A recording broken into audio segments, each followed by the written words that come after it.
Good morning students. देखिए बेटा कि आपका आज नया चैप्टर शुरू हो रहा है। कौन सा चैप्टर शुरू हो रहा है? Area and volume. तो आप देखिए इसमें आप एरिया एंड वॉल्यूम शुरू कर रही हैं। तो हमें अगर देखिए ये फिगर क्या होती है जिसमें आमने सामने की साइड सेम होती है, जैसे इसको लेंथ बोलते हैं। अगर ये भी 5 है और ये भी 5 है और ये ब्रेथ बोलते हैं इसको, ये 2 है और ये भी 2 है, तो इस फिगर को क्या बोलते हैं? रेक्टेंगल बोलते हैं। क्या बोलते हैं बेटा? रेक्टेंगल। ठीक है। अब इसका अगर हमें एरिया निकालना है तो एरिया ऑफ रेक्टेंगल क्या होता है बेटा?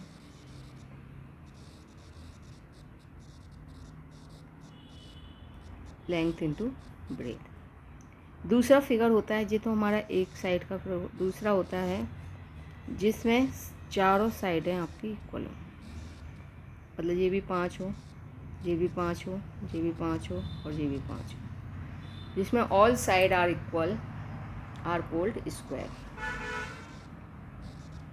All sides are equal are called square. ठीक है। जिसकी सारी साइडें इक्वल होती हैं उसको क्या कहते हैं? Is called, sorry, all side are equal is called a square. इसको स्क्वायर कहते हैं। और एरिया ऑफ स्क्वायर क्या होता है? Side multiple side. अब हम एक्सरसाइज करते हैं, फिर जैसे जैसे फॉर्मूले की ज़रूरत होगी वैसे वैसे हम यूज करते रहेंगे। ठीक है। एक्सरसाइज 8.1। तो देखिए क्वेश्चन नंबर 1 है इसका। इसमें पहले हम जो गिवन होता है ना बेटा वो लिख लेते हैं। हमें लेंथ कितनी दी है? 112 मीटर दी है। ब्रेथ कितनी दी है बेटा? 60 मीटर दी है। हमें क्या निकालना है? एरिया ऑफ रेक्टेंगल हमें निकालना है। अब हम क्या जानते हैं? वी नो दैट, हम तो जानते हैं कि हमारा एरिया ऑफ रेक्टेंगल कितना होता है?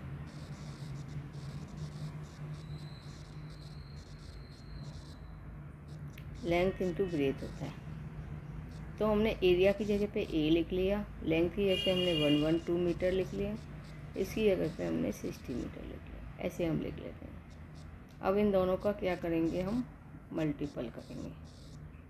तो देखिए जीरो का तो जीरो पहले से ही लगा दो आप। एक जीरो है, 6 2 जा 12, 12 का 2 1 कैरी का 6 1 जा 6 1 7 6 जा। अब ये तो अभी हमने नंबरों का मल्टीपल किया है बेटा, ध्यान देना। ये तो अभी नंबरों का मल्टीपल किया है, 6720 नंबर का मल्टीपल। ठीक है। लेकिन मीटर का मीटर से मल्टीपल करेंगे तो हमारा क्या आएगा? 1 मीटर और 1 मीटर 2 मीटर। तो हमारा एरिया ऑफ रेक्टेंगल क्या आ गया? हमारा एरिया ऑफ रेक्टेंगल आ चुका है 6720 मीटर स्क्वायर।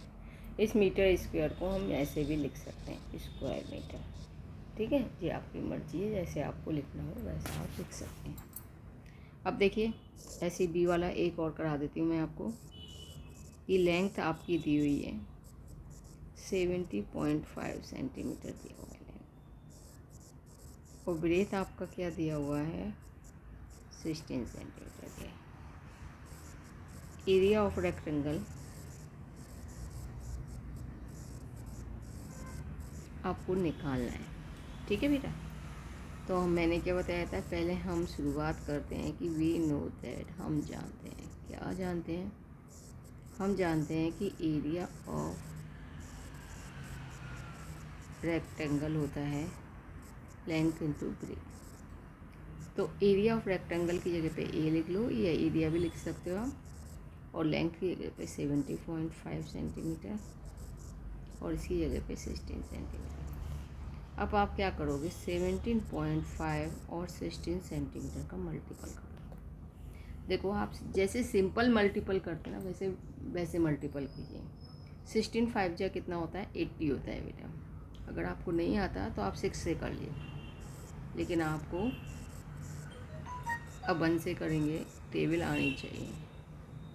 तो आपका कितना हो गया 082 जी आ गया बेटा। अब इसमें देखो पॉइंट के बाद कितनी डिजिट है 1 है, तो 1 डिजिट के बाद हम पॉइंट लगा देंगे। तो हमारा एरिया क्या आ गया बेटा 1128.0 आ गया, और सेंटीमीटर का सेंटीमीटर से मल्टीपल किया तो सेंटीमीटर स्क्वायर आ गया।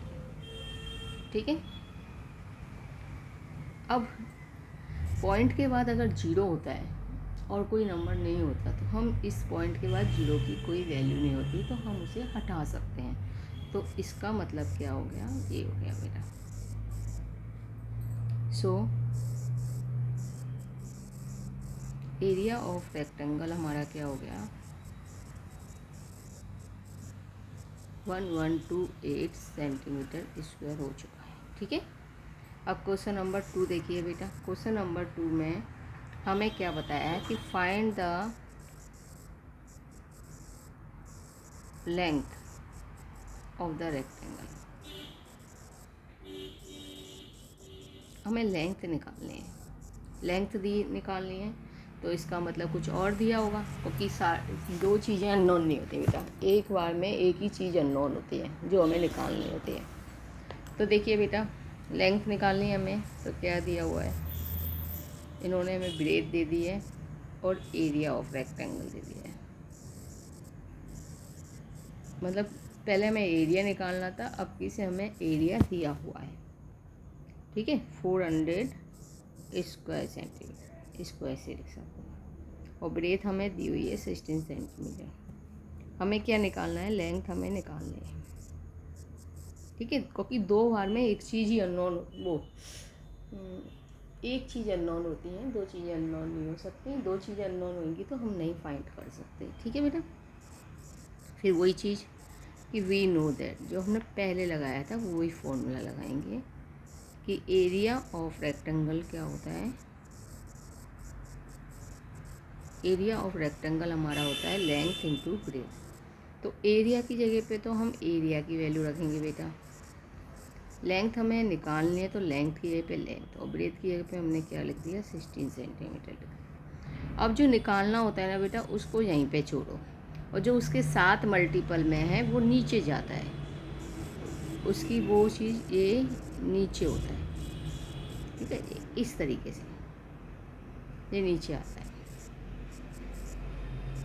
अब देखो 1 सेंटीमीटर से 1 सेंटीमीटर कट गया तो 1 सेंटीमीटर आ गया, 2 सेंटीमीटर ऊपर नीचे 1 सेंटीमीटर है, और ये डिवाइड है बेटा। तो आप क्या कर सकते हो 16 का से डिवाइड कर दो 400 को, कर दो 16 2 जा 32, कितने बचे बेटा 8 बचे।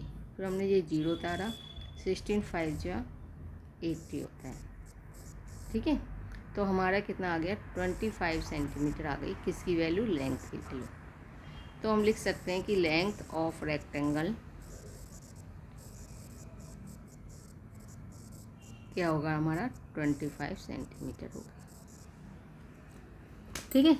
अब आपको चेक करना है, मान लो चेक करना है तो आप लेंथ और ब्रेथ को चेक कर लो। अगर वो एरिया के इक्वल आ जाता है तो आपका सही है। लेंथ देखो आपने 25 सेंटीमीटर निकाला है, ये आपका 16 सेंटीमीटर है, और ये हमने मल्टीपल किया 16 5 जा 80, 0 8 कैरी का 16 से जा 32, 32 और 8 40, और ये हमारा एरिया के इक्वल आता है। इसका मतलब हमारा आंसर क्या है, करेक्ट है। आप कर सकते हो बेटा इसको चेक।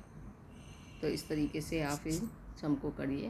पहले हमने लेंथ और ब्रेथ, लेंथ निकाली थी, उसके बाद हमने क्या निकाला, एरिया निकाला। ठीक है, नहीं सॉरी, पहले एरिया निकाला था, अब लेंथ निकाले।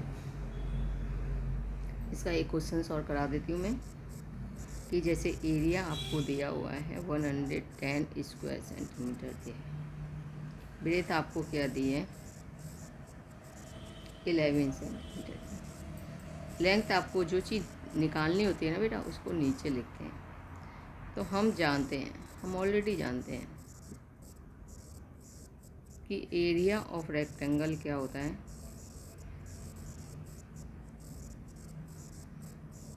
लेंथ इंटू ब्रेथ होता है। तो एरिया की जगह पे तो एरिया लिख दिया बेटा, लेंथ की जगह पे लेंथ लिख दिया, ब्रेथ की जगह पे लिख दिया हमने 11 सेंटीमीटर।